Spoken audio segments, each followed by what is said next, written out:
The house was so dark I could barely see my own hands in front of me. My stomach hurt with that deep, hollow kind of hunger that slowly folds into itself. Then the front door opened. My daughter, Claire Caldwell, rushed inside, flipped on the kitchen light, and stopped cold. "Mom," she whispered, staring around the room. "Why are you sitting here in the dark?" Her eyes moved toward the kitchen, the counters, the refrigerator, the silence in the house. "And why is there no food in this place?" she asked. "You get $11,500 every month. Where is all that money going?" Before I could even open my mouth, my daughter-in-law Vanessa Caldwell stepped calmly into the kitchen behind her. She crossed her arms and gave a small, controlled smile. "I manage every dollar Irene receives," she said evenly. Something about the way she said it made the entire kitchen feel smaller. Claire stared at her for a long second. Then, very slowly, she removed the gold earrings I had given her when she graduated college and placed them carefully on the table beside her purse. The gold briefly caught the kitchen light, and something in Claire's expression changed after that. "Then today," she said quietly, "that control ends." Sitting there in that freezing kitchen, I remember thinking something that frightened me more than the darkness itself. How had my own life become a place I was afraid to live inside? My name is Irene Caldwell. I'm 73 years old. My hair turned silver years ago, and lately my hands shake a little when I pour coffee or hold a spoon too long. I spent 38 years working as a nurse.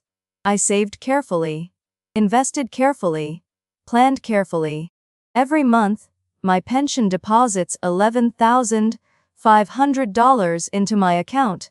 That amount should have meant security, heat during winter, food in the refrigerator, small birthday gifts for my grandchildren, a peaceful life after decades of double shifts and overnight rotations.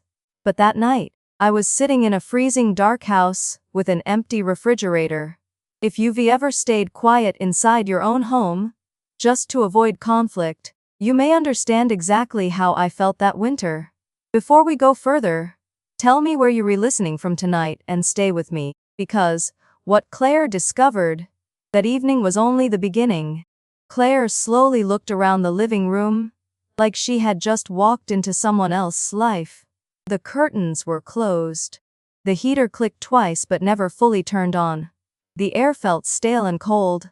She opened the refrigerator. A bottle of water, half a lemon, nothing else. "Mom," she whispered again. "What happened?" I tried to answer, but my voice felt weak somehow, smaller than usual. Vanessa answered for me. "She doesn't need very much," she said evenly. "I handle her finances now. It's easier this way. Irene forgets things sometimes, and I make sure the important bills are handled." Claire turned toward her slowly. "Forgets what exactly?" she asked. "My mother managed hospital budgets for years." Vanessa's face tightened slightly. "That's not really your concern." I could feel my heart starting to pound harder. Claire had never arrived unannounced before. This was the first time she had seen everything without warning, without preparation, without Michael and Vanessa carefully controlling the conversation first. She walked over and knelt in front of me. "Mom," she said softly, "look at me. Are you okay?" I nodded automatically, but I couldn't quite meet her eyes. The truth had started 26 months earlier, after a small accident during winter. I slipped in my kitchen one icy morning and hurt my hip, badly enough that Michael became concerned. At least that was what he told me. He said managing finances alone was becoming stressful for me. He said Vanessa could help, because she understood numbers and financial systems better than I did. At first, it sounded thoughtful, responsible. Vanessa set up online banking accounts and automatic payments. She explained everything in calm professional language. One afternoon, she placed several documents in front of me and said they were simply precautionary forms in case of emergencies. I signed where they pointed. I trusted them. More than anything, I trusted my son. And slowly, month after month, I stopped seeing my own bank statements. If I needed cash, Vanessa would smile politely and ask how much I wanted. Then she would hand me a small envelope. Sometimes $60, sometimes $100, occasionally a little more. Without fully noticing it, my world kept getting smaller. I stopped buying new clothes. I stopped meeting church friends after Sunday service. When I mentioned visiting Claire in another state, Vanessa told me it was financially practical right now. And somehow, I believed her. I actually convinced myself maybe my pension wasn't as large as I remembered after taxes and expenses. Claire squeezed my hands gently that night. Mom, she asked carefully, how much money comes into your account every month? 11,500, I whispered. Vanessa let out a soft little laugh. That's the gross amount, she said quickly. After taxes and investment allocations, the available balance is different. Claire stood up so quickly her chair scraped sharply across the floor. Investment allocations, she repeated. What investments? Vanessa didn't blink. Private ventures, she answered smoothly. Michael and I are building something long-term for the family. I lowered my eyes to my hands. I remembered the paperwork again. Protection, planning, security, family. I had never truly read the details. Claire looked back at me carefully. Mom, did you knowingly give them your retirement money? I hesitated. Michael had told me the investments would grow over time. He said one day, I would thank him for thinking ahead. Vanessa's patience began slipping. This doesn't need to become dramatic, she said. Irene is fine. She lives here comfortably. Her bills are paid. Claire walked to the pantry and opened it. Empty. Then the freezer. Empty too. She turned around slowly. Her bills are paid, she repeated quietly. But she doesn't even have food. Vanessa's tone sharpened immediately. You don't understand our arrangement. That was when Claire returned to the table and gently set her earrings down beside her phone. The gold briefly caught the kitchen light before everything went quiet again. You rewrite, she said calmly. I don't understand. Then she looked directly at Vanessa. So explain it to me clearly. Why is my mother sitting in a freezing dark house when she receives $11,500 every month? Vanessa's jaw tightened. We were protecting her future. Claire's eyes filled with tears, but they weren't weak tears. They were angry ones. Her future. She repeated softly. She's 73 years old. Her future is happening right now. The room felt too small for all the things nobody wanted to say out loud. Part of me still wanted to protect Michael. He was my son. I could still picture him as a little boy holding my hand, crossing parking lots.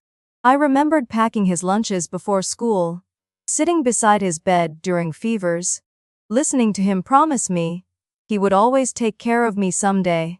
But another memory surfaced too. Last Christmas, Michael told me not to buy gifts because Vanessa thought it was irresponsible spending. Claire looked at me again. Mom, are you hungry? I nodded. She immediately reached for her phone. Vanessa stepped forward. What are you doing? Ordering groceries, Claire answered. And tomorrow morning, we're going to Harbor Federal Bank in Bellevue together. For the first time that night, I saw real fear move across Vanessa's face. That's unnecessary. Claire's voice stayed calm. No, she said quietly. It isn't. Fear immediately rose inside me. Michael hated being questioned. He always said stress was dangerous for me now. Vanessa stepped closer to Claire. You're overreacting. Irene agreed to all of this. She signed the paperwork. Claire turned back toward me one last time. Mom, did you know money has still been deposited into your account every single month? I swallowed hard. I knew it was coming in. I admitted softly. I just didn't know where it was going. And did you realize you were barely spending any of it? Slowly, I shook my head. Vanessa tried interrupting again, but Claire raised her hand. No more partial explanations, she said firmly. No more polished answers. I want the truth. For the first time in a very long while, someone was asking about my truth instead of deciding it for me. My hands trembled in my lap. But somewhere deep inside me, something small and warm flickered back to life. So I told her everything. The envelopes of cash. The lunches I stopped attending. The trips I never took. The dinners I quietly turned down, because I felt guilty spending money. The winter night I asked to repair the heater, and Vanessa told me it could wait. Claire listened without interrupting once. Vanessa no longer looked calm. "You retwisting this," she said quickly. "We re-protecting her assets." Claire stepped closer. "Protecting them from what?" "Groceries." Vanessa's composure cracked slightly.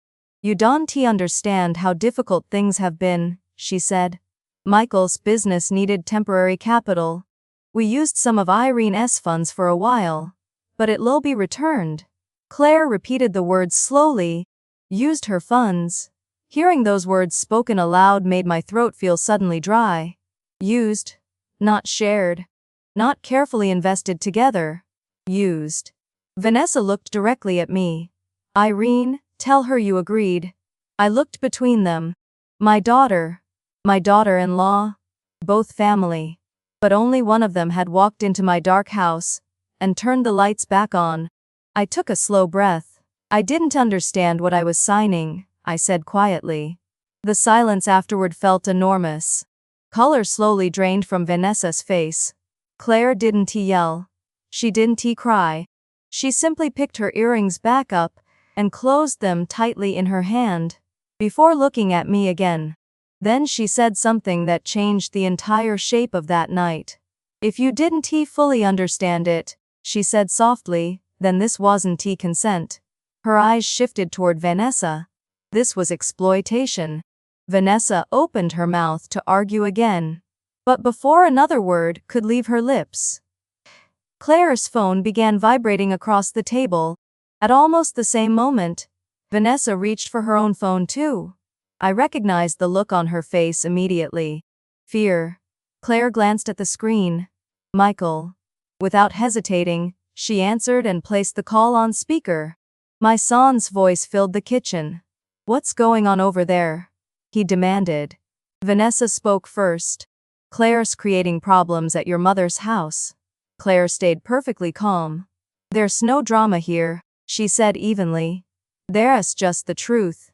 And tomorrow morning, Mom and I are going to Harbor Federal Bank in Bellevue to find out exactly where her $11,500 a month has been going." Silence stretched across the line. A long silence. Then Michael spoke again, slower this time. "You are not going anywhere," he said. "The account is locked. And if you interfere with this, there will be consequences."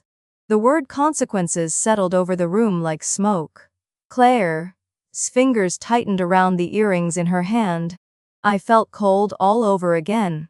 That was the moment I understood this had never really been about groceries or unpaid heating bills. This was about control. Real control. And as Michael breathed quietly through the speaker, another realization settled deep into my chest. Tomorrow was not going to be simple.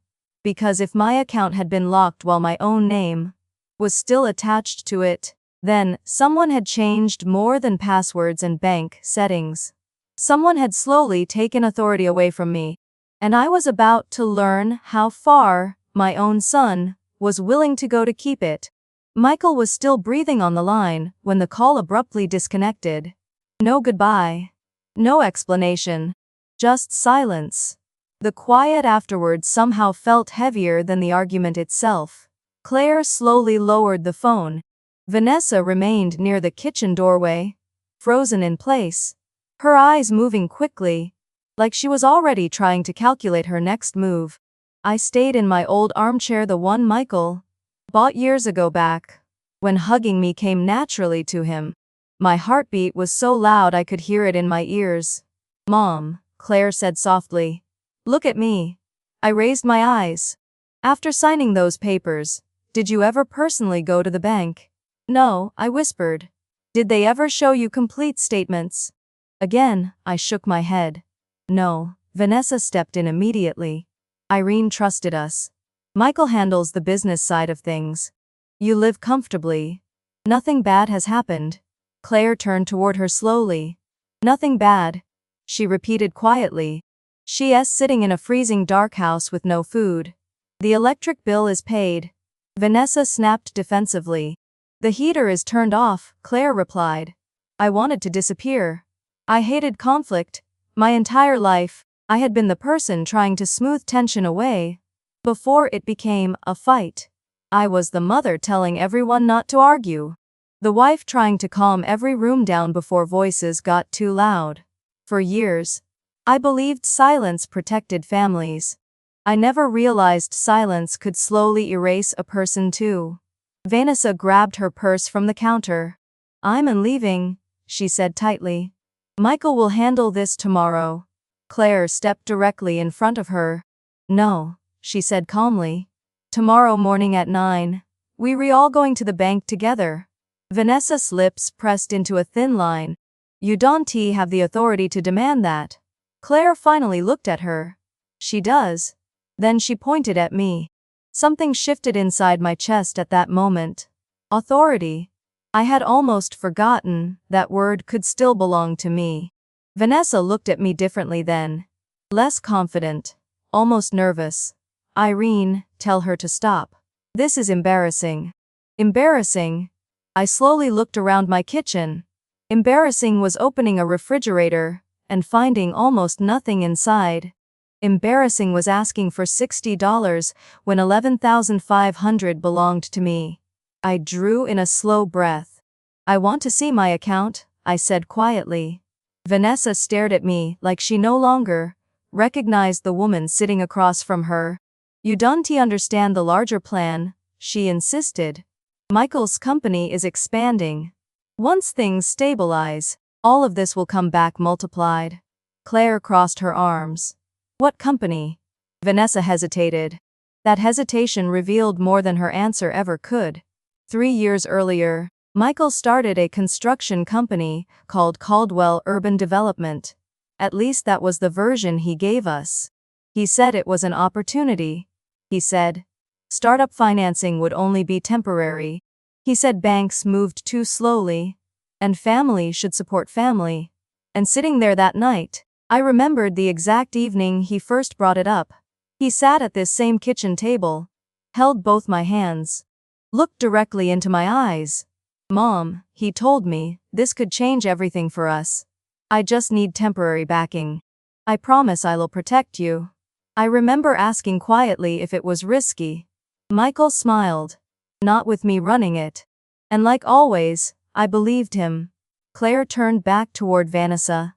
How much of my mother's money went into Michael's company? Vanessa's voice lowered. It wasn't the only investment. There were payroll delays sometimes. Cash flow issues. Projects take time. Claire blinked slowly. So you used her pension to pay your employees. Vanessa lowered her eyes without answering. A strange dizziness passed through me. Every month, $11,500 had entered my account. 26 months. Before I even meant to, I started calculating. Nearly $276,000. My hands began shaking hard enough that Claire immediately knelt beside me again.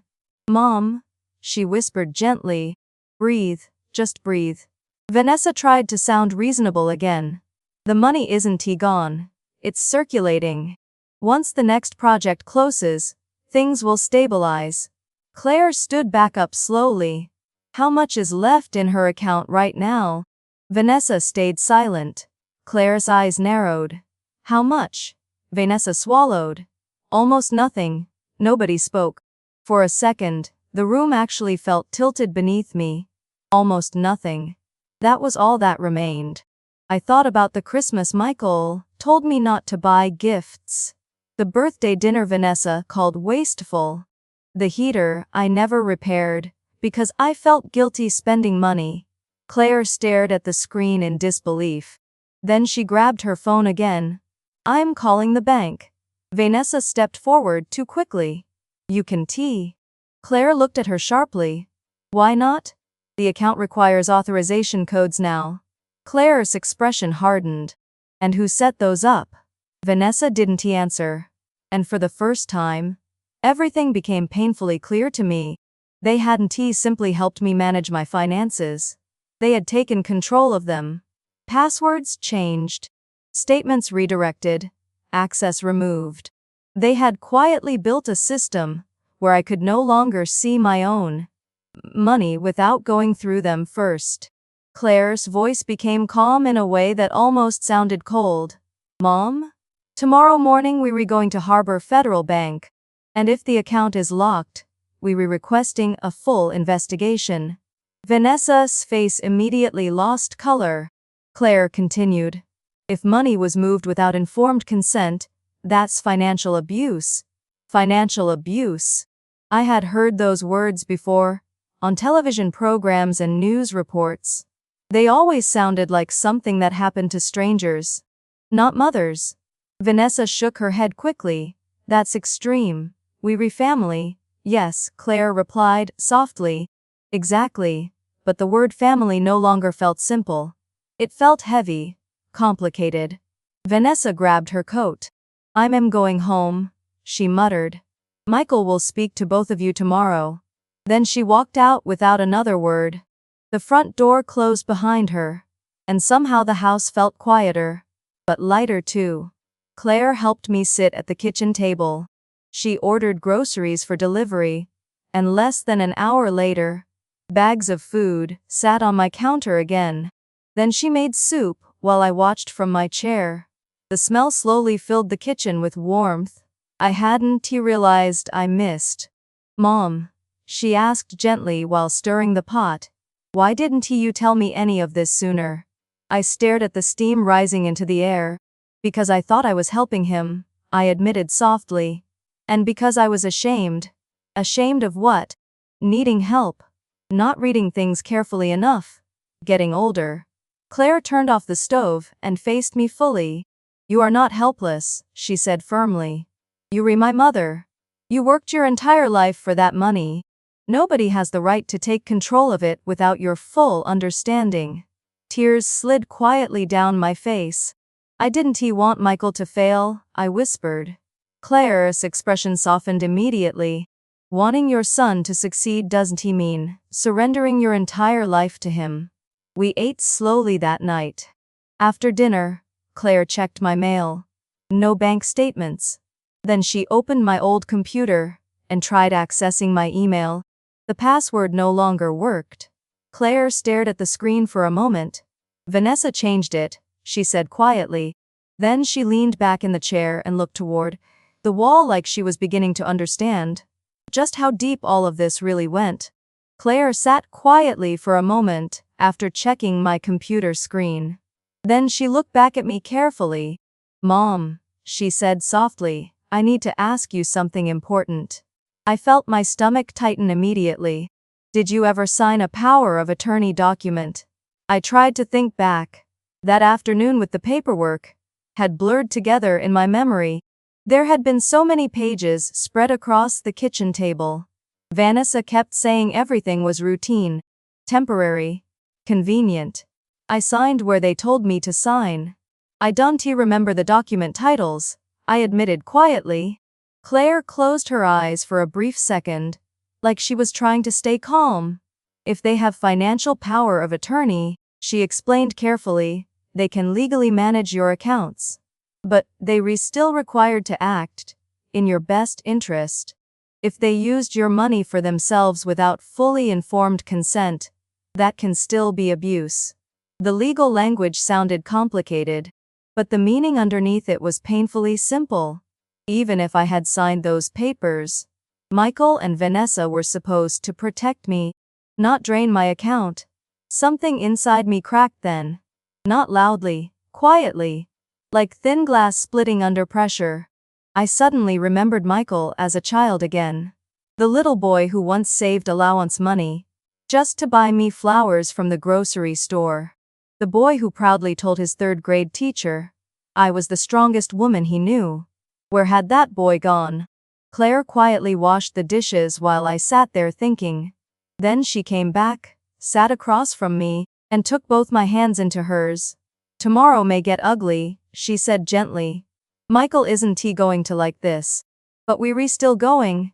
I nodded slowly. And for the first time in months, maybe longer, I didn't feel completely alone. Claire stayed the night. I lay awake in bed staring at the ceiling. While the house settled around us, I could hear her breathing softly from the couch in the living room. Numbers kept replaying in my head. 11,500. 26 months. Nearly $276,000. Almost nothing left. At some point, exhaustion finally pulled me to sleep. I woke up to raised voices early the next morning.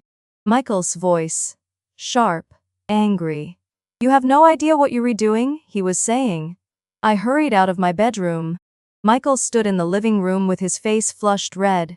Vanessa stood beside him pale and silent, while Claire remained directly between them. "This isn't about you," Claire said calmly. "This is about Mom's money." Michael pointed toward me immediately. "I built that company for this family," he snapped. "Do you know how close we are to landing a major contract? If this falls apart now, everything collapses." My heart started racing again. "What contract?" Claire asked. Michael hesitated. Vanessa answered instead, her voice quieter this time. "The company isn't as stable as we hoped." Claire's expression sharpened instantly. "How unstable?" Michael looked away. Vanessa swallowed hard. "There's debt." "How much debt?" Claire asked. For a moment, nobody answered. Then Michael finally said it. 245,000. The number hit me like cold water. $245,000. Claire's voice lowered. "So you used Mom's pension to cover business debt?" Michael's face tightened. "It was temporary," he said quickly. "I was going to repay everything once the contract came through." "And if it doesn't?" Claire asked. Michael didn't answer. Silence filled the room again. But something inside me felt different this time. Not fear, clarity. For the first time, I stopped seeing the little boy who brought me flowers and started seeing a grown man who had gambled my security on his own ambition without truly asking me what it could cost. Michael stepped toward me. "Mom, please don't do this," he said. "If you go to the bank, they'll freeze everything. The company will collapse. People will lose jobs." I swallowed hard. "And what about me?" I asked quietly. "What do I lose?" Michael stared at me like that question had never fully occurred to him before. Claire picked up her purse. "We're leaving," she said, "Mom." I slowly stood. Michael moved in front of the door. "If you walk out right now," he said in a lower voice, "don't expect things to stay the same afterward." Claire's eyes flashed. "They already aren't the same," she replied. After a long moment, Michael stepped aside. We walked outside into the cold Bellevue morning air. Claire helped me carefully into the passenger seat of her car. Then my phone buzzed inside my coat pocket. I pulled it out. Unknown number. The message was short. "If you go to the bank today, you'll regret it." My hands started shaking again. Claire saw my face change. "What is it?" I handed her the phone. Her jaw tightened as she read the message. "Mom," she said slowly, "this just became a lot bigger than money." As she started the engine and pulled onto the road toward Harbor Federal Bank, a terrible thought settled into my stomach. If Michael was desperate enough to threaten me, then he was hiding more than debt. And whatever we were about to uncover might destroy far more than a business. The glass doors of Harbor Federal Bank slid open with a soft mechanical sound, but my heartbeat was so loud it felt like thunder inside my chest. I had walked into that building dozens of times over the years, depositing birthday checks for grandchildren, asking simple questions, smiling at familiar tellers. But that morning felt completely different. That morning felt like walking into the place where the truth had been waiting for me all along. Claire gently held my arm as we entered. "Mom," she whispered, "stay calm. We were just asking questions. Just asking questions." But the text message kept echoing through my mind. "You'll regret it." Who sent it? Michael. Vanessa. Someone else entirely. The bank lobby looked warm and ordinary. Customers stood quietly in line. A couple near the entrance talked softly about mortgage rates. Normal life continued around me. But everything suddenly felt too sharp, too loud. Claire walked directly to the front desk. "My mother needs to review her full account history," she said clearly. "And we'd like to speak with the branch manager." The young woman behind the counter smiled politely. "Of course. May I see identification?" I handed over my driver's license, trying to steady my shaking hands. A few minutes later, Claire and I were led into a small glass office. Then a man in a navy suit stepped inside. Professional posture, calm expression. "Good morning, Mrs. Caldwell," he said kindly. "I'm Thomas Green, the branch manager. How can I help you today?" Claire squeezed my hand gently beneath the desk. I swallowed. "I'd like to see my current account balance," I said slowly. "And all transactions from the past 26 months. Mr. Green nodded and began typing. Then paused, typed again, paused again. Something in his face changed slightly. Claire noticed it immediately. "Is there a problem?" Mr. Green cleared his throat carefully. "Mrs. Caldwell, there have been substantial transfers from your pension account into an external business account over the past 26 months. My stomach dropped. "What business account?" Claire asked. Mr. Green looked back at the screen. "The account belongs to Caldwell Urban Development, Michael's company." Claire remained steady. "How much was transferred?" Mr. Green checked the records again. "Approximately $268,000. Claire didn't speak for a second. The number hit me like ice water. $268,000. Claire inhaled sharply, but still didn't look at me yet. "And what's the current balance?" Mr. Green hesitated. $184. For a second, my vision blurred. $184. That was all that remained after 26 months of pension deposits. Claire's voice became firmer. "Under what authorization were those transfers made?" Mr. Green clicked through another screen. "There is a durable financial power of attorney document on file, granting account authority to your son, Michael Caldwell." Power of attorney. The words felt like something splitting open inside my chest. I looked toward Claire. She looked back at me gently. "Mom," she said softly, "that was one of the forms you signed." Mr. Green continued carefully. "However, even with power of attorney, financial decisions must still be made in the account holder's best interest. Large business transfers that do not directly benefit you can raise serious concerns." Claire leaned forward slightly. "Were there internal concerns raised before?" Mr. Green shifted in his chair. "There were notes regarding unusually large transfer activity. However, the documentation submitted by Mr. Caldwell categorized the transactions as structured family investments." Family investments. The phrase made me feel sick. Claire spoke clearly.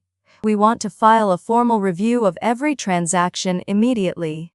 Thomas Green nodded slowly from across the desk. "Filing this review will trigger a formal investigation," he explained. "It may temporarily freeze the business account connected to these transfers." Claire stayed calm. "So Michael's company account will be frozen?" "That's correct." My hands trembled in my lap. I could almost hear Michael's voice in my head again. "If this falls apart, everything collapses." Claire looked at me carefully.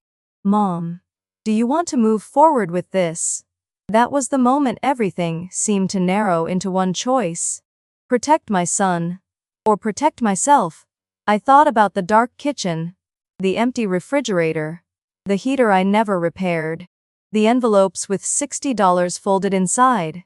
Then I thought about the threatening message still sitting on my phone. Slowly, I lifted my chin. Yes, I said quietly. I want the review. Mr. Green nodded and started printing paperwork. As he handed the forms across the desk, my phone buzzed again. Another unknown number. You should have stayed home. The color must have drained from my face, because Claire reached for my phone and read the message herself. Her expression hardened. Mom, this is intimidation. Mr. Green looked concerned now. Mrs. Caldwell, are you being threatened? Didn't he want to answer? Saying it out loud somehow made it more real. Claire answered for me. Yes. And we want that documented too. Mr. Green gave a small nod. I'll include it in the report. I signed the paperwork slowly. My signature looked shaky across the page, but it was still mine. When everything was finished, Claire helped me stand. As we walked out of Harbor Federal Bank, I felt strangely divided inside, lighter and terrified, both at once. Claire opened the car door for me gently. Claire lowered her voice. Mom, I'm proud of you. Proud. I realized no one had said those words to me in a very long time. We had barely pulled out of the parking lot when Claire's phone rang. Michael. She answered immediately, though she didn't. He put him on speaker this time. What did you do? He shouted. I could hear him clearly anyway. Claire kept her voice level. We requested a formal review. You froze the account, Michael snapped. Payroll was due today. Do you understand what you've done? I leaned back against the seat. Claire spoke carefully. Michael, you transferred nearly $268,000 from Mom's pension. It was an investment, he shot back. Without properly explaining the risks, Claire replied. There was a long pause. Then Michael said something that made my chest tighten. You think you were protecting her, he said quietly, but you just destroyed everything. There's more happening here than you understand.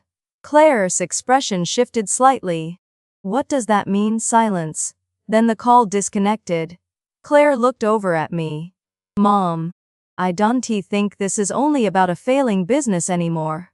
I stared out the window. What else could it be? Neither of us had an answer. We drove home quietly through the gray Bellevue morning. But as Claire pulled into my driveway, something immediately felt wrong. The front door was slightly open. Cold air drifted through the gap. Claire narrowed her eyes. Did you leave it like that?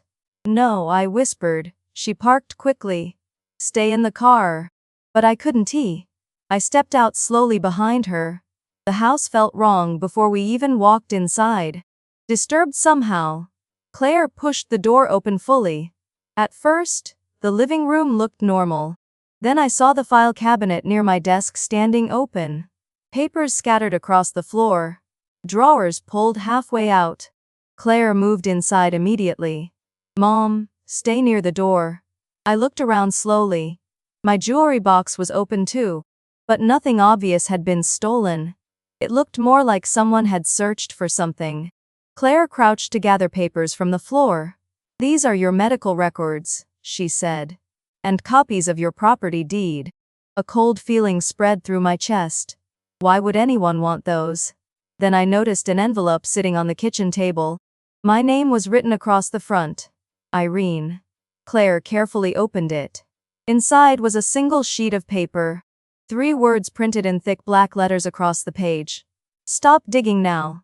My knees suddenly felt weak. Claire's face hardened immediately. This doesn't feel like Michael, she said quietly. Then whose was it? We stood there in the middle of my living room, surrounded by scattered papers and silence. Michael had debt. The accounts were frozen. Threatening texts kept coming from unknown numbers. And now someone had entered my home. Claire reached for her phone. We were calling the police. A cold feeling moved through my stomach instantly. Police meant escalation. But deep down, I already knew things had escalated long before that moment. Within half an hour, 2 Bellevue police officers stood in my living room taking notes.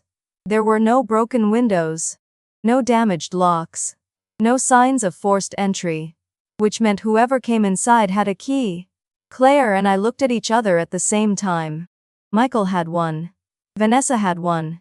But suddenly another memory surfaced.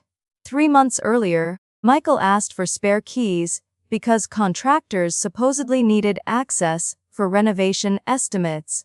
Contractors. Claire saw the realization cross my face. What is it, Mom? I told her. She nodded slowly. If Caldwell Urban Development is drowning in debt, she said carefully, and now the accounts are frozen, someone may be getting desperate. I didn't want to believe Michael would ever threaten me, but I also didn't recognize the situation anymore. The officers eventually finished their report and said they would check for fingerprints before leaving. After they were gone, Claire started helping me clean up the scattered papers. Mom, she said gently, we need to change the locks. I nodded. As we picked things up from the floor, I noticed something underneath the couch. A business card. Not Michael's. I picked it up carefully.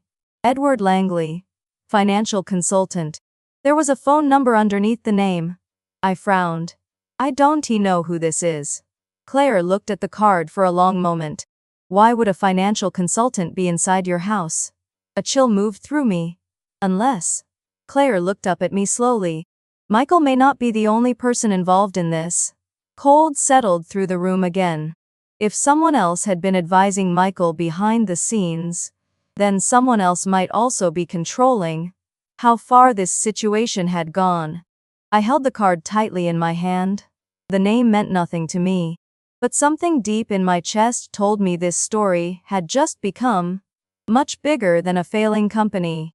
That night, after Claire locked every door and checked every window twice, I realized something that made it impossible to sleep. If Michael wasn't acting alone, then whoever stood behind him clearly didn't want me uncovering the truth. And I had just signed paperwork that would drag all of it into the light. Claire slowly shook her head. There are lawsuits against Caldwell Urban Development for unpaid suppliers, she said quietly. And there are lions. A lot of them. Lions, the word alone sounded heavy. Debt. Real debt. How much? I whispered. Claire hesitated for a second. Over $520,000. The number didn't even feel real. But Michael said, 245,000 yesterday. Claire looked at me carefully. He only told you part of it. My pulse started pounding again. I looked down at the business card still sitting on the table. Then who exactly is Edward Langley? Claire reached into her bag and pulled out her laptop. That was the next thing I checked. She opened a webpage and turned the screen toward me. Edward Langley isn't just a financial consultant. He's been investigated before for advising struggling companies on how to move money before bankruptcy filings. My mouth felt dry. Move money. Claire nodded slowly. He helps businesses shift assets between accounts so creditors can't easily reach them. The room felt colder all over again. So Michael hadn't just been using my pension to keep the company alive. He might have been hiding money too. Claire closed the laptop carefully. Mom, I think this started as desperation, she said softly. At first, Michael and Vanessa probably believed they could save the company. But once things kept getting worse, they started moving funds around hoping one big contract would fix everything. And if the contract never came? I asked quietly. Claire's expression darkened. Then the debt buried them. I pressed my trembling hands together. But why threaten me? Claire looked directly at me. Because if investigators decide money was taken from a vulnerable adult without proper consent, this stops being a business problem. She paused briefly. It becomes criminal. Criminal. The word echoed through my head in a way I couldn't escape. I didn't raise a criminal. But maybe I raised a man too ashamed to admit he was drowning. Just then, my phone started ringing. Michael. Claire and I stared at the screen for a moment. Answer it, she said quietly. I pressed accept. Michael's voice sounded different this time. Not angry. Not defensive. Exhausted. Mom, he said softly. Please. We need to talk alone. Claire leaned slightly closer so she could hear. You can talk now, I replied. Not like this, Michael said quickly. In person. Claire answered before I could. After everything that's happened. We were not meeting privately. Michael let out a long breath. Fine. Then listen carefully. The investigation you started is going to expose everything. Investors will panic. Creditors will move immediately. The company could collapse within days. Claire didn't react. Michael continued. And if that happens, Mom, you won't just lose money. A knot tightened in my stomach before he finished the sentence. You could lose the house too. For a second, I thought I had heard him wrong. My breath caught. In that moment, I honestly didn't know what hurt more, the money, or realizing my own son had quietly risked my home without ever telling me. If you were sitting where I was, would you still protect your child after hearing that? Tell me in the comments, and stay with me, because I still didn't understand how much worse this situation was about to become. The house, I whispered. What are you talking about? Michael hesitated, then finally said it. Vanessa and I used your property as collateral for a short-term business loan. The room seemed to tilt around me. Collateral. If the company failed, they could take my home. You did what? Claire said sharply. It was temporary, Michael rushed to explain. We needed capital. We were close to securing a municipal contract. I thought it was guaranteed. But it wasn't, Claire said coldly. Michael's breathing became uneven.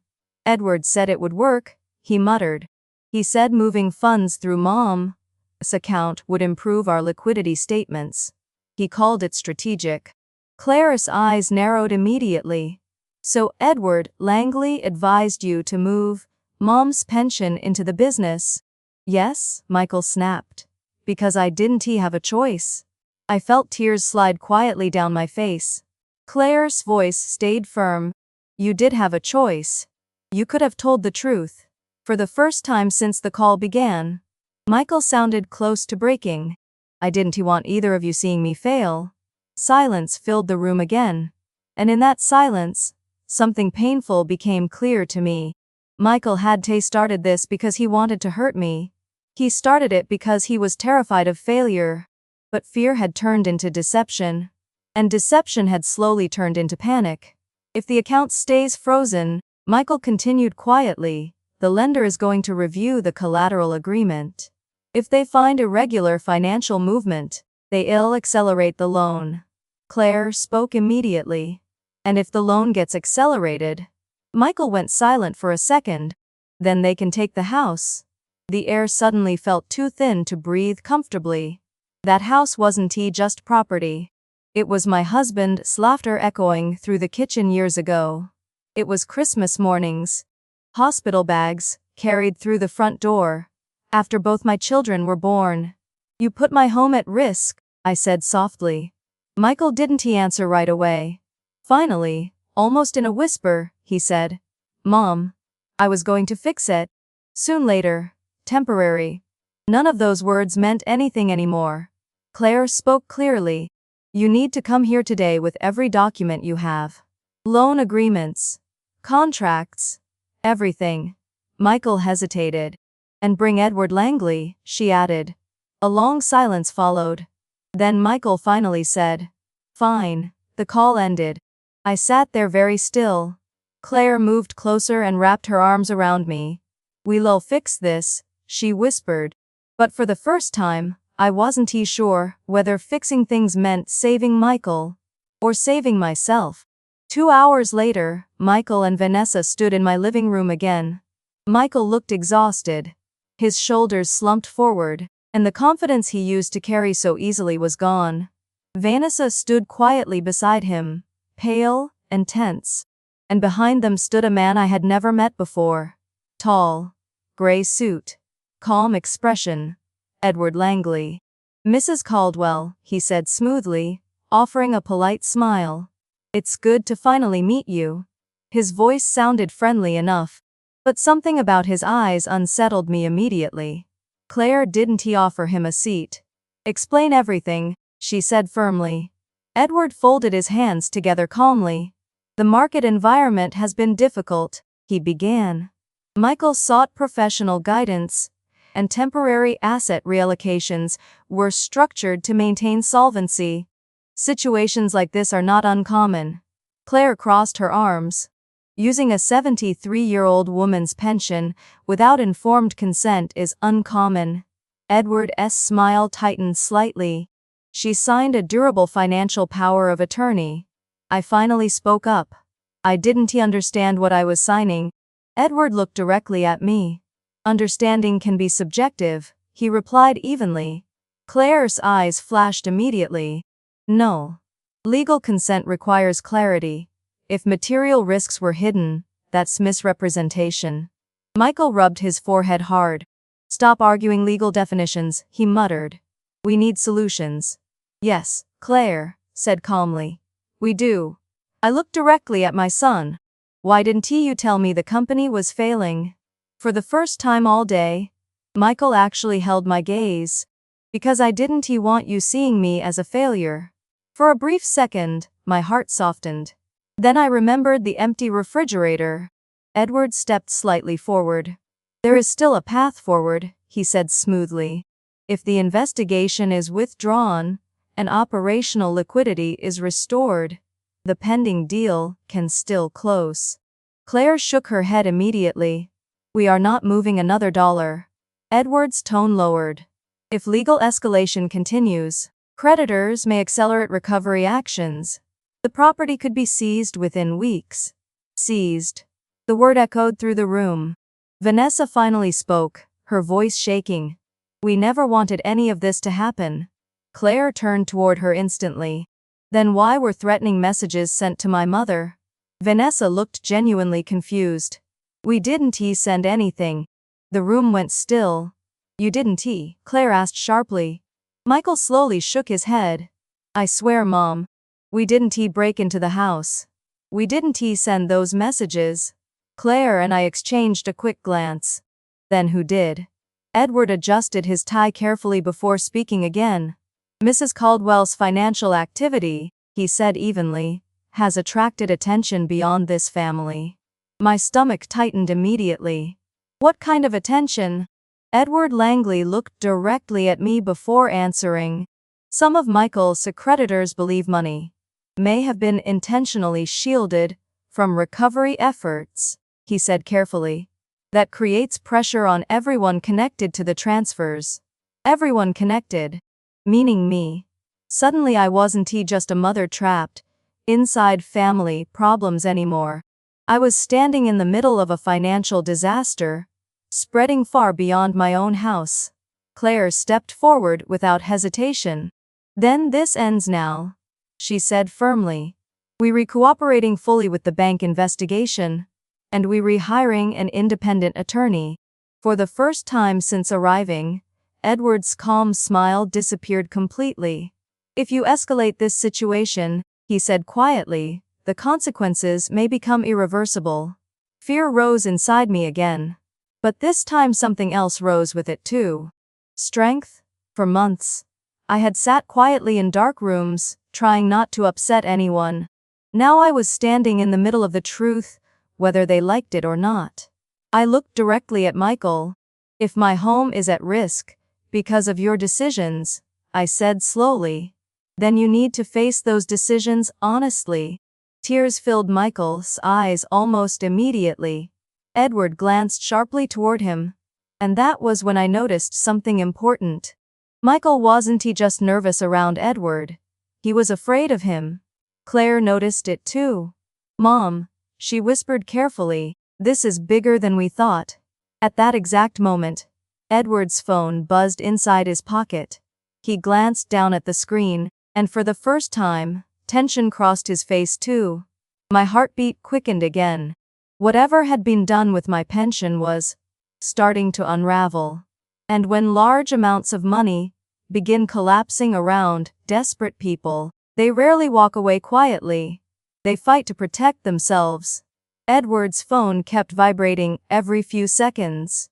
He silenced it once, but it immediately started again. Michael looked tense. Vanessa looked pale. Claire stayed beside me without moving. And strangely enough, for the first time in weeks, I no longer felt small. I felt awake. "Answer it," Claire said calmly. Edward hesitated. Then he stepped away and answered in a lowered voice. We couldn't hear every word, but we heard enough. "No," he said quickly. "The funds are already under review." A pause. "Yes, I understand. I am handling it." Then the call ended. Edward turned back toward us, but his polished composure was gone now. "Mrs. Caldwell," he said carefully, "this situation has become extremely sensitive. I strongly recommend resolving this privately." "Resolving what privately?"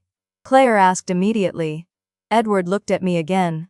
"If this investigation continues, creditors may pursue aggressive recovery measures. Civil claims. Potential criminal referrals." My throat suddenly felt dry. "Criminal referrals?" Claire stepped closer to him. "You mean against Michael?" Edward avoided giving a direct answer. Instead, he looked briefly toward my son. And suddenly the entire power dynamic in the room became clear. Michael wasn't controlling this situation at all. Edward was. Michael finally spoke up. His voice tired and uneven. "Mom, I never wanted this to happen." He rubbed both hands across his face before continuing.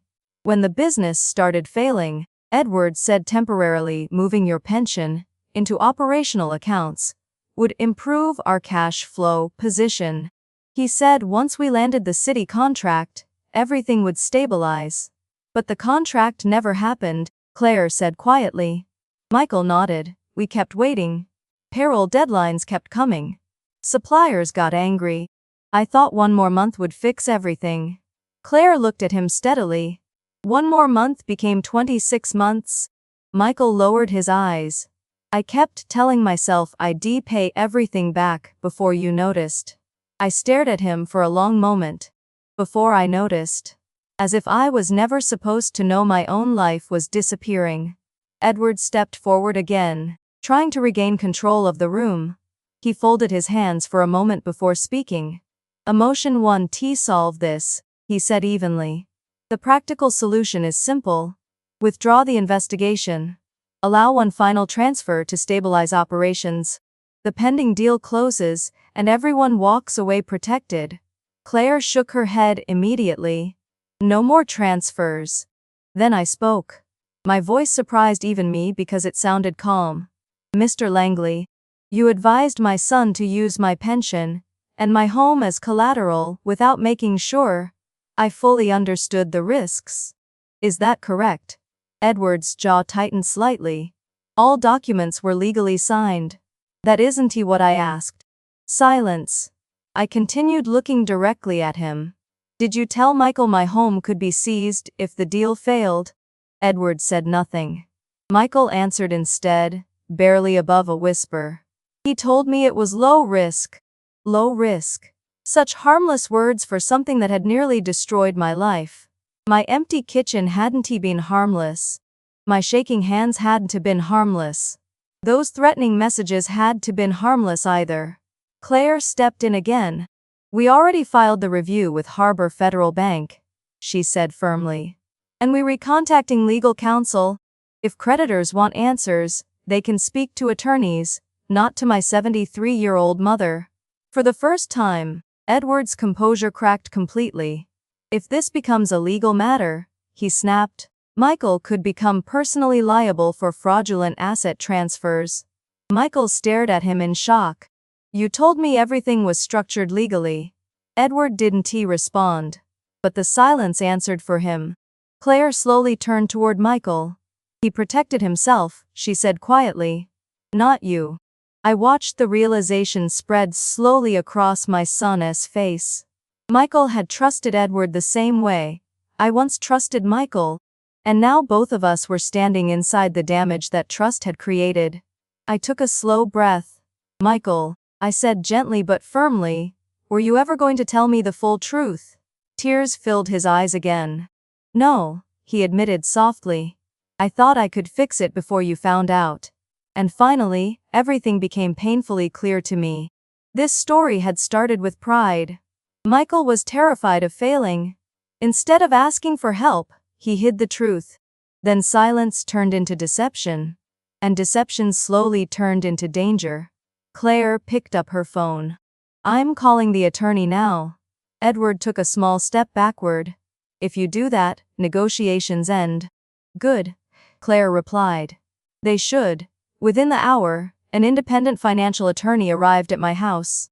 He spent nearly 40 minutes reviewing everything Michael had brought with him: loan agreements, collateral documents, transfer records, business filings.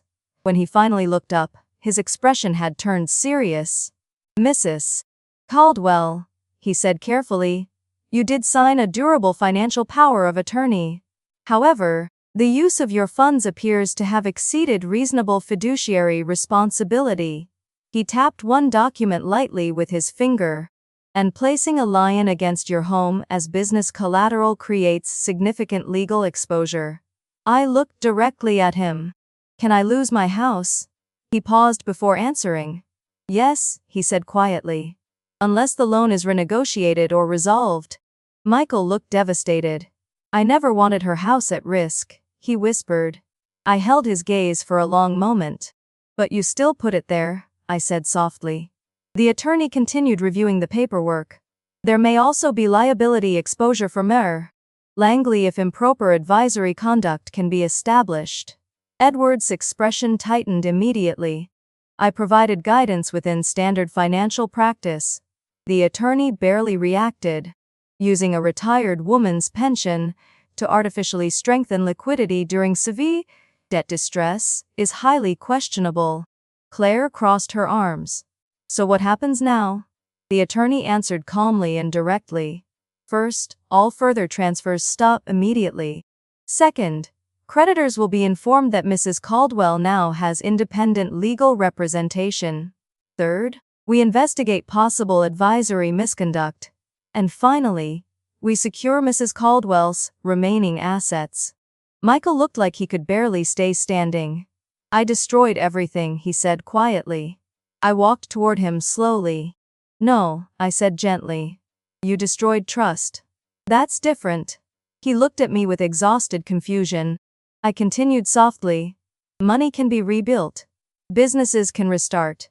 Trust only comes back when the truth does. Vanessa stepped forward with tears in her eyes. We were scared, she whispered.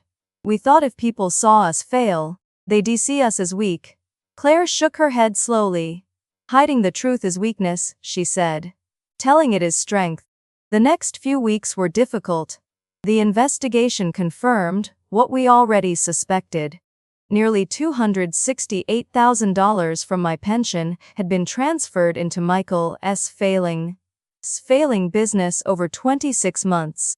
The lender formally issued notice regarding the lien against my home.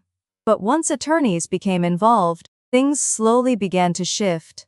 Because the transfers had been structured through questionable advisory practices, the lender eventually agreed to renegotiate the collateral arrangement rather than risk deeper legal scrutiny. My home was removed from immediate seizure risk. It wasn't easy. Michael was forced into formal business restructuring proceedings. Caldwell Urban Development shut down completely. Edward Langley became the subject of a professional conduct review. And Michael finally had to face the thing he had spent more than 2 years trying to avoid: public failure. The day he signed the restructuring documents, he came to my house alone. He stood quietly in the same living room where I once sat in darkness, too ashamed to question what was happening to my own life. Mom, he said softly, I'm sorry. I looked at him carefully. Sorry for what? He lowered his eyes. For using your money. For risking your home. For trying to protect my pride with your security. I nodded slowly. That was the first completely honest sentence I had heard from him in a very long time. Claire stood quietly beside me while Michael continued. "I'll repay you," he said. "Even if it takes years. I'll work. I'll rebuild. But I won't hide things anymore." I studied his face carefully. He looked different now. Not broke weak, just humbled. Later, investigators traced the threatening messages back to a debt collection associate connected to one of the creditors involved in the business debt. Not Michael. Not Vanessa. The pressure had come from outside, but silence had opened the door for it. I walked into the kitchen and opened the refrigerator. This time, the refrigerator was full. Claire had made sure of that. I turned back toward Michael. "I don't need revenge," I said quietly. "I need honesty." He nodded, tears filling his eyes again. Then I said the thing I needed him to understand most. "This house isn't just property. It's my life. My memories. My security. No business dream is worth risking that without my full understanding." Michael nodded again. A few weeks later, the locks were changed. The durable financial power of attorney was revoked. My accounts were placed under independent financial oversight, with my direct access fully restored. And every month, my pension arrived again exactly as it should. $11,500. This time, I reviewed every statement myself. One evening, Claire and I sat together at the kitchen table. The lights were warm. The heater was running. Dinner simmered quietly on the stove. "Mom," Claire said softly, "you know what the real lesson was?" She looked at me for a moment before answering. "Silence can look peaceful, but sometimes silence is the most dangerous thing in the room." I smiled faintly. "And trust isn't weakness," I said. "But blind trust can become one." Claire nodded. I thought back to the night she removed her earrings and placed them on the table. She hadn't done it to create a fight. She had done it to stand her ground. And somehow, that small moment changed everything that came after it. So tell me honestly, would you forgive someone after trust had been broken that deeply? Or would some things never feel the same again? Share your thoughts below. And if this story stayed with you, don't forget to like, subscribe, and pass it along to someone who may understand it too. Some families never recover from silence.